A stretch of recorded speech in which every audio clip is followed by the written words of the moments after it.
Graça e paz, queridos. Amém. Eu quero agradecer a Deus por mais uma vez poder falar à Igreja de Cristo. Agradecer ao reconhecimento do chamado dos pastores. E dizer que eu estou muito honrado de poder estar aqui, de poder falar à Igreja de Cristo. E espero que aquilo que Deus tem ministrado no meu coração possa ministrar também no coração dos irmãos. Amém? Amém. Abram suas Bíblias comigo no livro de Mateus, capítulo de número 6 e o versículo de número 9. Eu ia dizer aqui que já que o pastor já ministrou a palavra que eu preparei, nós já podemos orar e ir embora. Domingo o pastor estava falando em oração e na escola bíblica nós havíamos aprendido que um dos pilares para que a gente saiba aquilo que Deus está ministrando ao seu coração, para que você possa passar à igreja, é a confirmação daquilo que você tem orado, que você tem preparado. E meu coração ardendo por entre algumas palavras. E domingo o pastor falou de oração. Começaríamos um propósito em oração. E os meus esboços que eu havia preparado, o que estava para iniciar, e eu estava pedindo, Senhor, confirma no meu coração, para saber se é isso que o Senhor tem a falar à igreja nesse dia. E aí o pastor falou de oração. E eu falei, glória a Deus, é isso. Aí preparei, e aí cheguei, a irmã ministrou em oração, o pastor volta a falar em oração. Então nós cremos que Deus tem nos levado a um mesmo sentido, a um mesmo lugar, para falarmos de oração, amém? Mateus capítulo 6, a partir do versículo 9, nós vamos ler aqui o modelo de oração que Jesus deixou para a gente. Diz assim: portanto, vós orareis assim: Pai nosso que estás no céu, santificado seja o teu nome, venha o teu reino. Seja feita a tua vontade, assim na terra como é no céu. O pão nosso de cada dia nos dá hoje. Perdoa-nos as nossas dívidas, assim como nós perdoamos aos nossos devedores. E não nos induzas à tentação, mas livrai-nos do mal. Porque teu é o reino, o poder e a glória para sempre. Amém. Os irmãos podem se sentar. Queridos, esse mês é um mês muito importante para a história da nossa igreja. Da história da nossa igreja de forma geral. Esse mês, a igreja protestante, ela completa 506 anos de existência. 506 anos que aconteceu a reforma protestante. Dia 31 de outubro, a igreja completa, ela comemora a reforma protestante lá com Martinho Lutero. E eu queria falar um pouco com os irmãos sobre essa reforma que aconteceu em Lutero, à base de muita oração, à base de muitos pedidos, de muitos gemidos, de muitos jejuns e orações que aconteceram naquele período, para nós chegarmos na igreja com aquilo que a igreja é hoje. A história relata que Martinho Lutero, ele não estava concordando mais com a igreja da época, a igreja católica, porque Martinho Lutero, ele começou a ter encontro com as escrituras, ele começou a ler as escrituras, e então ele começou a ter um encontro com a graça de Deus. E ele se levantou pregando contra e colando numa catedral que se chama Wittenberg, onde eles colavam as propostas de debates entre eles.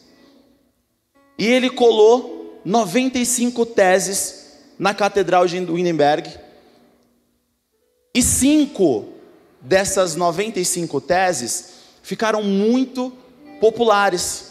que foi onde a igreja protestante se estruturou em 5 pilares, para que eles pudessem fazer a reforma protestante acontecer, e acontecer de uma forma sólida.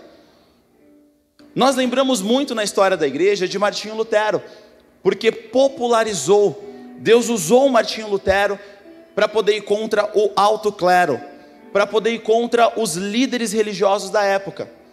Mas há muito tempo atrás, já vinham homens de Deus pregando o evangelho, já vinham homens de Deus ministrando a palavra de Deus, já vinham homens de Deus batendo contra a igreja católica.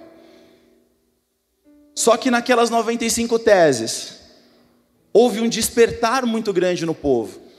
O povo se despertou para aquilo que Cristo tinha com eles. A Bíblia foi traduzida na Reforma, que liam apenas no latim, começaram a ler nas suas línguas nativas. Então a graça de Deus, através da palavra, através das escrituras, começou a se espalhar entre eles. E os 5 pilares que fundamentaram a reforma protestante, a maioria de nós já deve ter ouvido falar, que é somente as escrituras, sola escritura do latim, somente Cristo, somente a graça, somente a fé e somente a Deus a glória. E aí, essas 95 teses, quando foram postas, gerou um grande escândalo. Martinho Lutero foi perseguido, ele teve que sair de cena, foi chamado a se retratar, e quando foi chamado a se retratar,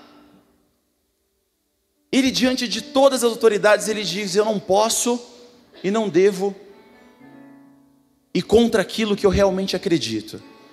Eu não posso e não devo ir contra aquilo que Deus realmente tocou no meu coração. E então, a reforma protestante foi se levantada em cima desses 5 pilares. Somente as escrituras. As escrituras, ela fala sobre a autoridade da igreja. Porque nós ouvimos pessoas que vêm aqui em cima, porque nós ouvimos o pastor Daniel, o pastor Djalma, ou qualquer um outro pregador que vai ministrar a palavra, e nós obedecemos aquilo que está sendo pregado. Porque o fundamento daquilo que está sendo pregado não é o pastor Djalma, não é aquilo que ele acha, mas é somente as escrituras. A autoridade da igreja não vem mais de um homem, não vem mais de um sistema clerical, de um papado, mas agora a autoridade da igreja, ela se passa para dentro das escrituras. As escrituras agora na reforma, ela passa a ser a base fundamental de autoridade. Somente Cristo.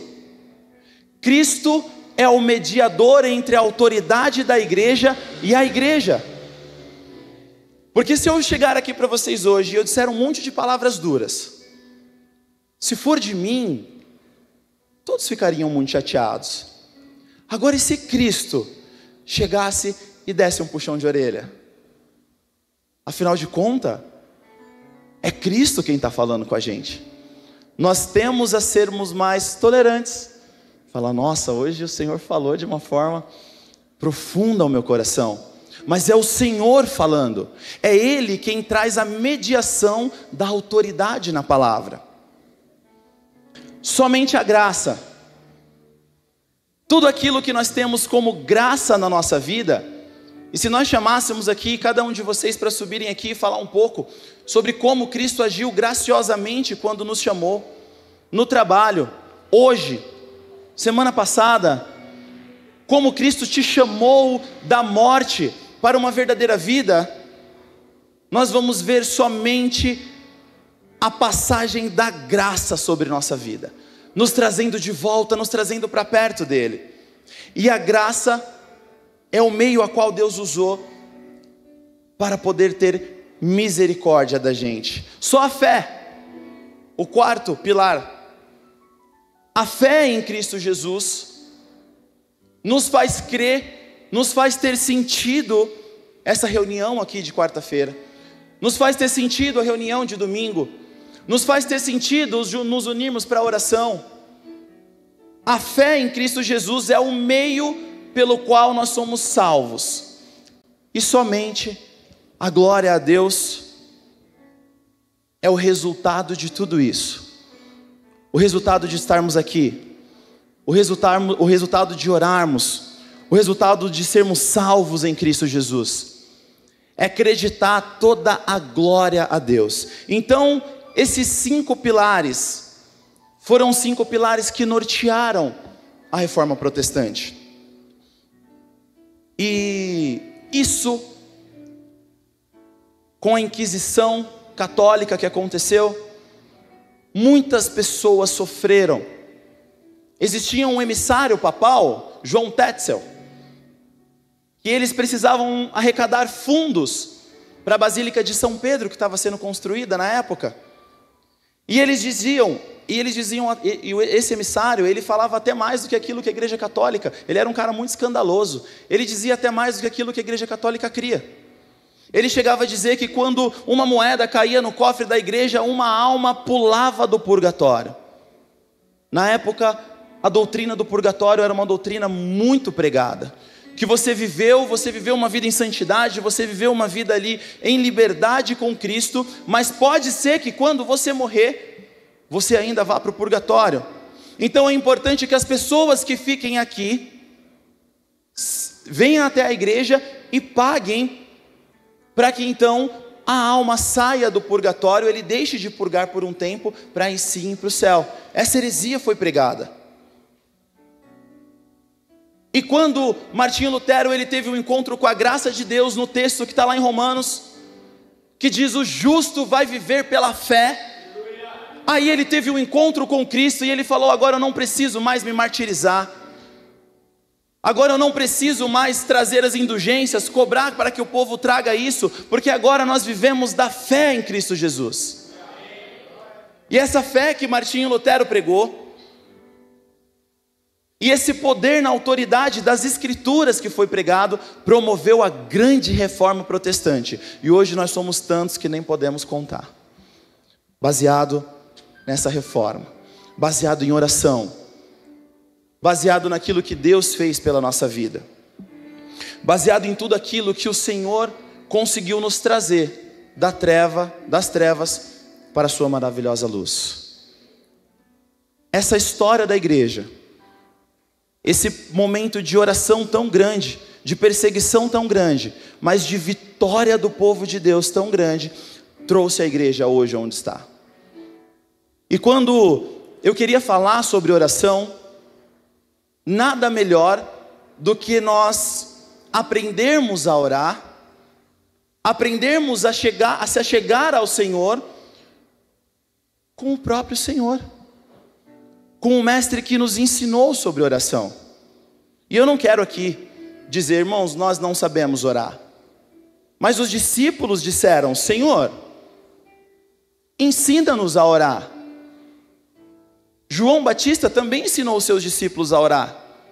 Nos ensina a oração, nos ensina como nós podemos se achegar ao Senhor, ter intimidade com o Senhor, ter comunhão com o Senhor. E o Senhor ensinou na oração do Pai Nosso. Muita coisa, mas muita coisa, já tinha acontecido no momento que Cristo ensina sobre oração, lá atrás, com os pais da igreja. Através da oração. Nós lemos no Antigo Testamento testemunhos incríveis de homens que oraram e parou a rotação da terra. De homens que oraram e disseram: segundo minha palavra. Essa foi de Elias, não foi nem tanto uma oração, mas foi um ato ali que o profeta fez: nem chuva, nem orvalho cairá. Nós temos relato nas escrituras de homens que oraram e Deus acrescentou o tempo de vida. Nós temos relato nas escrituras de homens que oraram e um anjo destruiu todo um exército de soldados que estava acampado ao redor da cidade. O nosso Deus, Ele é um Deus que nos dá vitória através da oração. Nenhuma das almas que se converteram ao Senhor, nenhuma das pessoas que vieram até Jesus, vieram sem antes ter havido oração. sem antes ter um povo clamando, sem antes ter uma mãe de joelhos, um pastor, um obreiro, uma irmã.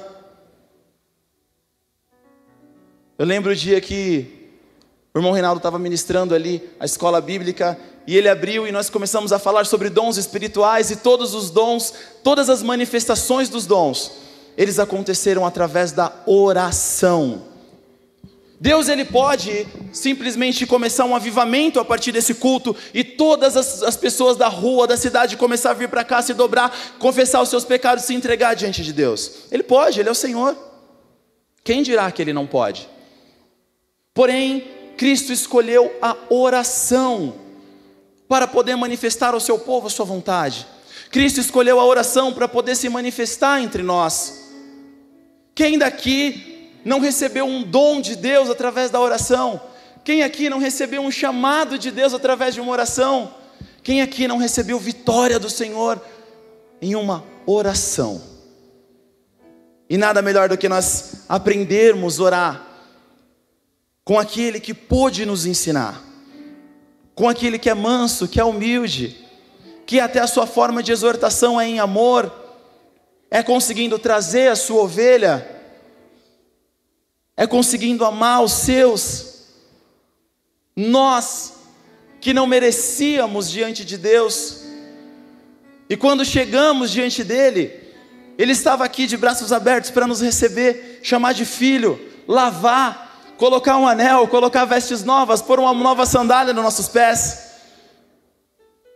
O Senhor fez todas essas coisas através da oração. E diz assim, vamos explanar a oração do Pai Nosso. Portanto, vós orareis assim: agora eu vou lhes dar um modelo, uma forma, uma formação.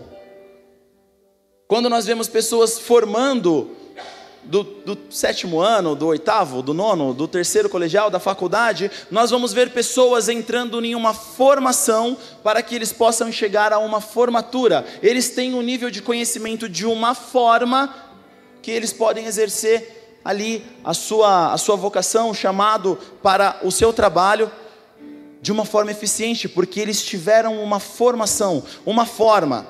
Se nós fôssemos fazer um bolo e a forma do bolo cair no chão e ela fizer um amassadinho na ponta da forma,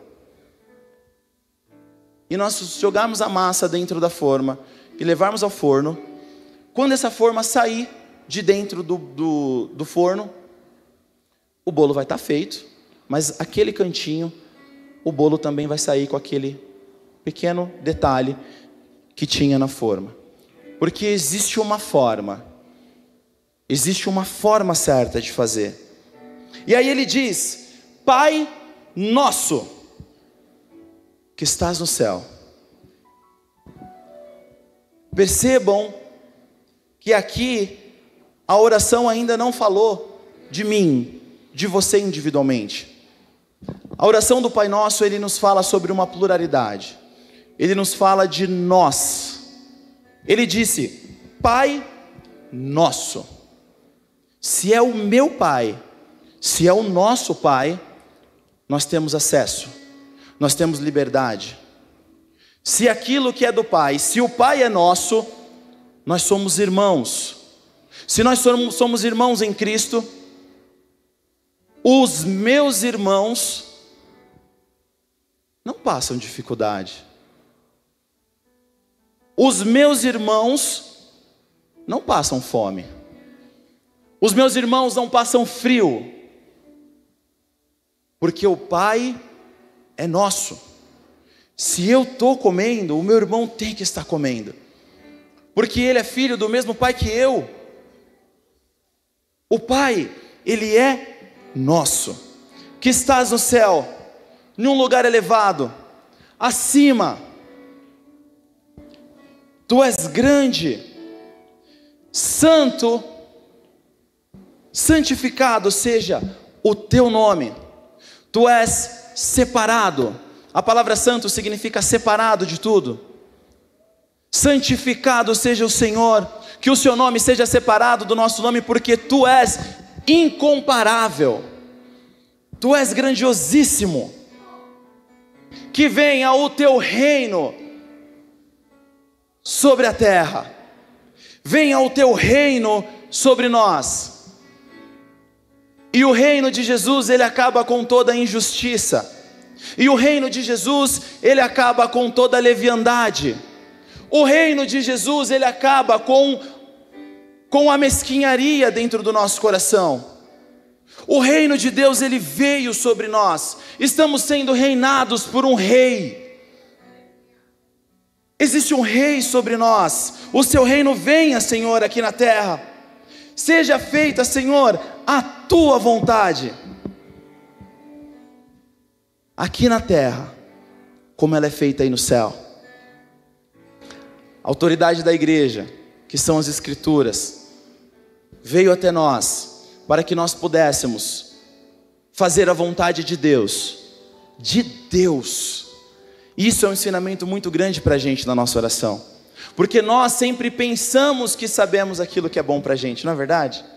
Imagina que seu filho está estudando. E filho é uma coisa que é difícil de mexer, né? Eu tenho 2 ali, eu sei como que é. Nosso carinho, nosso amor, nossa dedicação do dia a dia a eles.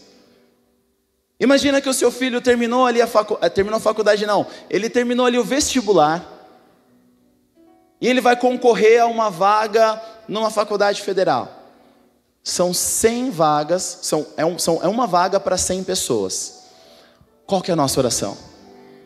Senhor, minha filha está ali, estudou, se dedicou, deixou de ir para as festas, abriu mão da televisão, estudou, ela merece.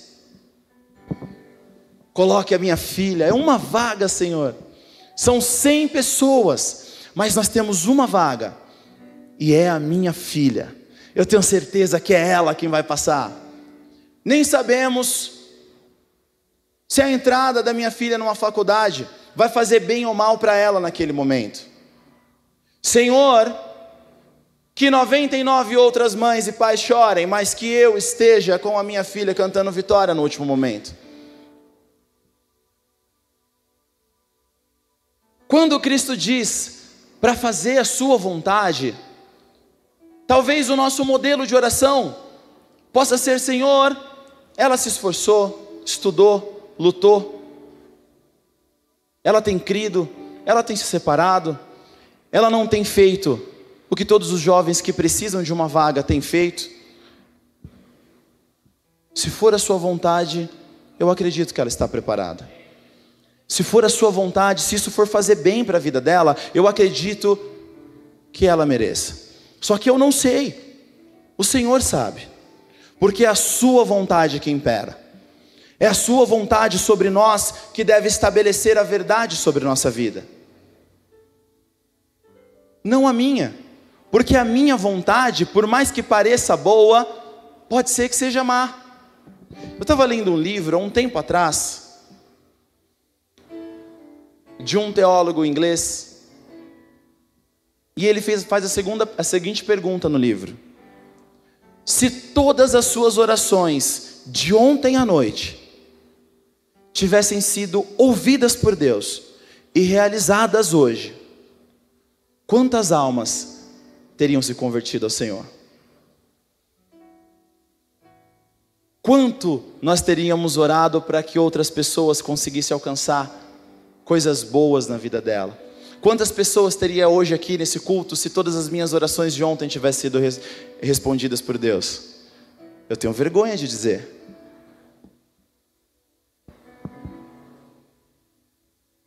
O pão nosso de cada dia nos dá hoje. Nos alimente, Senhor. Nos ajude a correr atrás. Nos ajuda no nosso trabalho. Nos ajuda para que a gente possa nos sustentar, para que a gente possa estar aptos a ter uma família, sustentar a nossa família. Nos ajuda a caminhar debaixo da sua soberana vontade, de uma forma a qual o pão de cada dia que o Senhor provê até para os pássaros que não trabalham, que não fiam, que não tecem e se vestem maravilhosamente bem. Nos dá essa fé de conseguir acreditar, de conseguir crer e descansar que o Senhor vai fazer na nossa vida. Nos dá o pão de cada dia. Perdoa-nos as nossas dívidas, assim como nós perdoamos os nossos devedores. E perdoar como perdoamos pode ser uma oração bem difícil de fazer. Porque como temos perdoado? Como temos, não com o irmão que esbarra em você, mas você já teve que perdoar alguém. Às vezes quando a gente briga em casal, e aí depois a gente vai conversar, a gente fala, não, eu errei aqui, me perdoa, mas você errou aqui também. Então você errou aí, me levou a errar aqui, me desculpa, mas eu estou falando que você errou também. E quando você precisa pedir perdão ou perdoar, quando você está 100% certo. Quando alguém te machucou. Quando alguém falou alguma coisa que te envergonhou na frente de outras pessoas. Quando alguém foi duro demais com você. Quando alguém te feriu fisicamente. Quando alguém deixou uma mágoa no seu peito que toda vez que você lembra, dá aquela dorzinha no peito. Ou quando nós perdoamos uma pessoa e dizemos, nunca mais eu quero te ver na minha frente. Suma. Te perdoo, mas some daqui. E chegarmos diante do Senhor e responder ao Senhor, Senhor, me perdoa, do mesmo jeito que eu perdoo. Tem que ser crente, irmão. Tem que ser crente, porque perdoar nem sempre é tão fácil. Nem sempre é tão simples nós liberarmos perdão.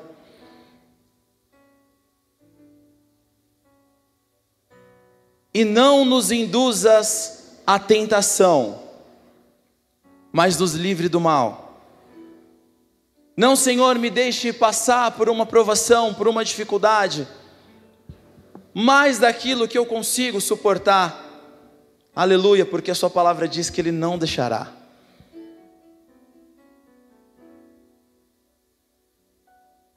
Mas nos livra do mal, Senhor. Nos livra todos os dias do homem sanguinário.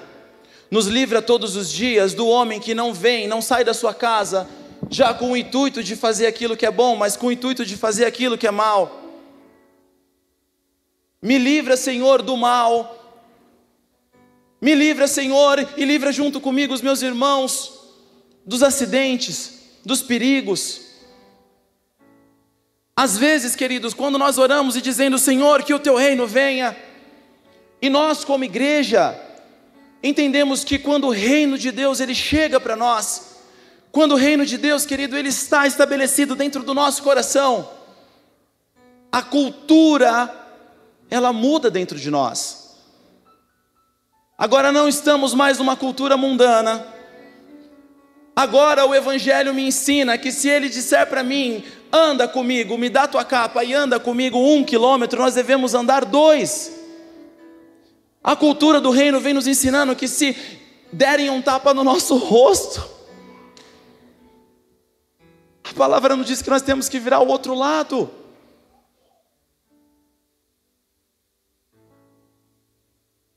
O reino de Deus, ele vem trazendo uma cultura totalmente inversa daquilo que nós aprendemos todos os dias.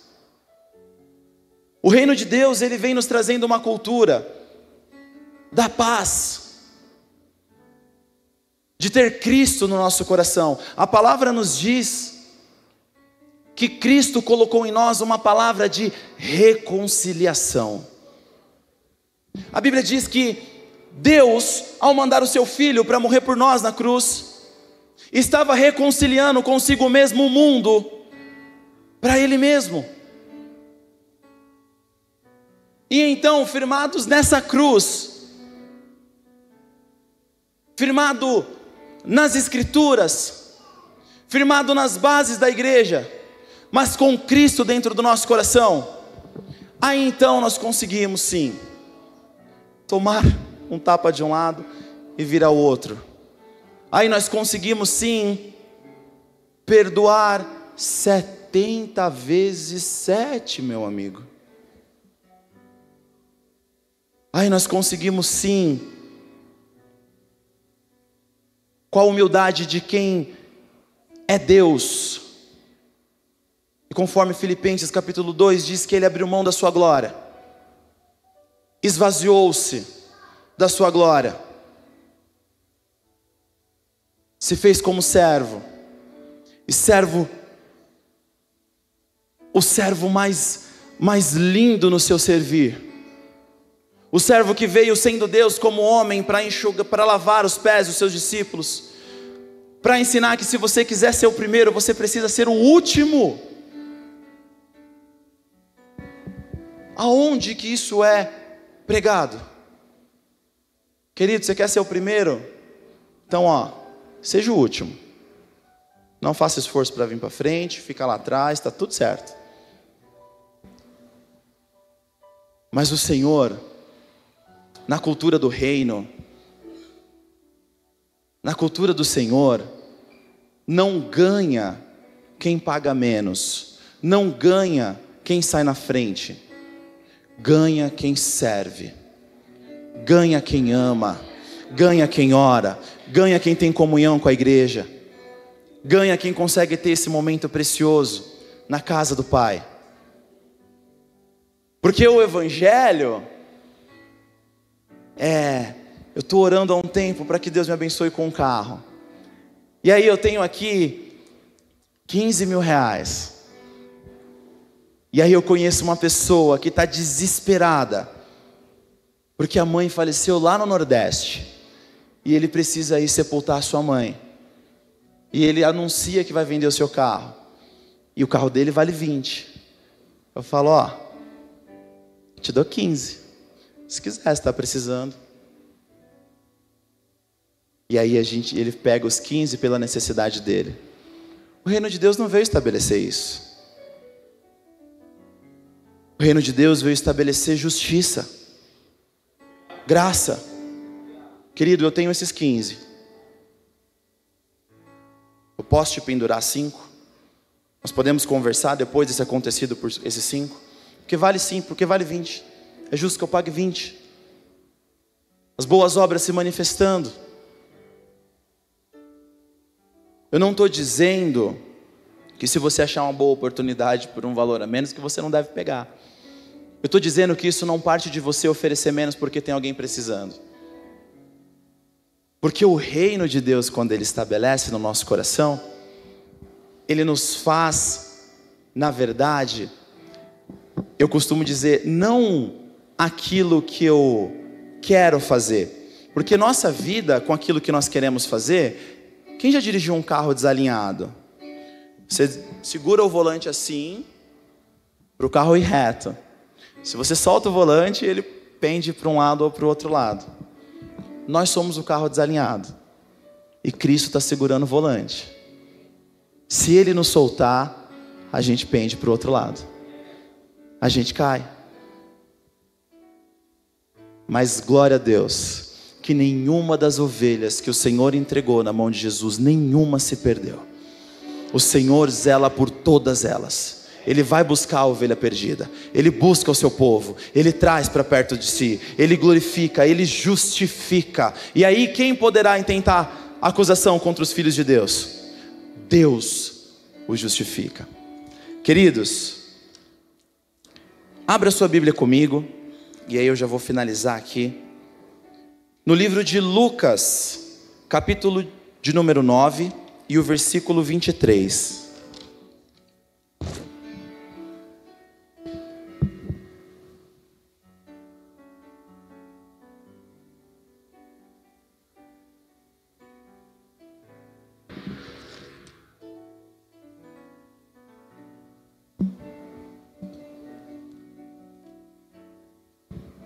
Lucas 9.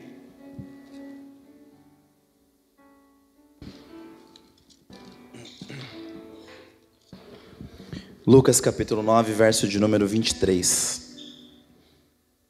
Diz assim: E dizia a todos: se alguém quiser vir após mim, negue-se a si mesmo, tome cada dia sua cruz e siga-me. Porque qualquer que quiser salvar a sua vida, perdê-la-á. Mas qualquer que por amor de mim perder a sua vida, salvá-la-á. Porque que proveito ao homem granjear o mundo todo, perdendo-se ou prejudicando a si mesmo? Amém? Até aí. Olha só, a Bíblia diz aqui, palavras de Jesus: se alguém quiser vir após mim, negue-se a si mesmo, diga que não à sua vontade, diga que não àquilo que você quer, toma a sua cruz. Cruz, querido, não é a tua esposa, cruz não é o teu marido, cruz não é o seu trabalho. Cruz, quando no tempo de Jesus se era dizido tome a sua cruz, estava dizendo pega aquilo que vai te matar, literalmente, pega, porque a cruz, ele era um objeto de tortura, era uma das formas mais terríveis que uma pessoa era morta, numa cruz. Jesus está dizendo, pega aquilo que vai te matar, coloque sobre suas costas, e vamos nessa. Segue com aquilo que vai te matar. Fala que não para a sua vontade nesse momento. Coloca a sua cruz nas costas. Aquilo que vai te matar, aquilo que vai te torturar ali na frente. E vem. Porque aí você vai ganhar a sua vida. E não perder. Mas se você realmente quiser ganhar a sua vida, se você quiser viver da sua forma, se você quiser viver da forma como você acha que você deve viver, aí sim você vai perder. A oração, querido, é a única forma da gente conseguir negar a nossa vontade. É a única forma da gente conseguir negar a nós mesmos. E pegar essa cruz, que é algo que vai nos matar. Jesus estava dizendo para eles, pega, porque lá na frente vai glorificar. Até na morte, Jesus fala para Pedro, a sua morte, Pedro, vai me glorificar. Que nessa noite, queridos, seja um despertar do Espírito, para que essa gente se pegue em oração. Se eu perguntar para qualquer um de vocês assim, irmãos, vocês oram o suficiente? Se vocês disserem, sim, eu oro, não parece orgulho? Fala, nossa, que bom orgulhoso, fala que ora o suficiente. Porque quanto que é o suficiente? A Bíblia diz, orai sem cessar. Agora se eu perguntar, queridos, quantos aqui acham que poderiam orar mais? Eu sou o primeiro. Quantos aqui acham que poderiam se entregar mais em oração? Buscar os dons que Deus comunicou a nós. Buscar os presentes, os dons com zelo daquilo que Deus nos entregou. Nós temos uma igreja que olha para você como ministério, que te dá a oportunidade de poder crescer naquilo que Deus te chamou para fazer. E creia, aquele que te chamou, Ele é fiel e justo para cumprir aquilo que prometeu. Cristo, o nosso Senhor, o nosso irmão mais velho, aquele a quem nos deu os méritos de poder entrar no céu com os méritos dele, não nos nossos, mas baseado na graça, segurado naquela cruz, que foi a nossa salvação, que ele pagou todo o escrito de dívida. E a forma mais linda de nós nos comunicarmos com o Senhor, de estarmos com Ele, é na oração, é nos pegando na oração, para que Deus se revele, para que Deus rasgue os céus e Ele venha ao nosso encontro. Amém? Eu quero convidar vocês a orar. Vamos orar? Coloque-se em pé. Vamos orar ao Senhor, para que Ele nos ajude nas dificuldades, para que Ele nos ajude nos maiores momentos de fraqueza, mas também, como o pastor falou aqui, nos momentos que nós estamos felizes, nos momentos de gratidão a Ele por tudo aquilo que passamos. Vamos orar. Senhor, eu quero te agradecer por esse culto, ó Deus. Eu quero te agradecer pela sua palavra, eu quero te agradecer pelo seu Santo Espírito, eu quero te agradecer por essa igreja, por essa liderança, pelos meus irmãos. Eu quero orar, Senhor, como o Senhor nos ensinou a orar. Me ajuda, Senhor, e nos ajuda como igreja, como corpo, a negar a nossa vontade. Nos ajuda, Senhor, meu Deus, que o poder que existe na oração, que o poder que existe no seu nome, que o seu sangue que foi vertido naquela cruz, traga, Senhor, a eficácia. Nos ajuda, Senhor, segundo as suas misericórdias, segundo as suas bondades. Nos ajuda, Senhor, a crer. Nos dá, Senhor, um banho de fé. Nos batiza com a convicção do pecado. Nos traz, Senhor, arrependimento por eles. E nos ajuda, Senhor, a mergulhar na sua palavra. Nos ajuda, Senhor, a mergulhar no seu Santo Espírito. Nos imerge. Nos ajuda, Senhor, a carregar a nossa cruz, que muitas vezes é muito difícil, mas que o seu Espírito, Ele se aperfeiçoa. O poder de Deus é aperfeiçoado na nossa fraqueza. Em nome de Jesus.